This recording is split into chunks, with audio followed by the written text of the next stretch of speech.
И здравейте хора, аз и моята приятелка взехме телефона на собственика на този канал и сега ще ви покажем какво си купихме. Ето е чантата. Значи, първото нещо е маски за лице. Второто, това са днеса на Wednesday.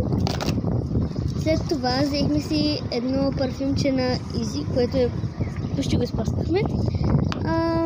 След това взехме си ето такова парфюмче на Bonbons, което е много готина марка.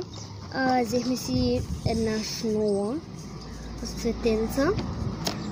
Взехме си още две малки шнолички, много обичаме шнолички.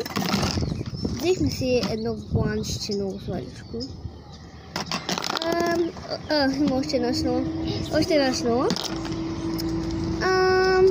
И ето този гланс много щупихме, защото го изтървахме. И да, това беше. И това беше другото нещо, което аз взех. И чао!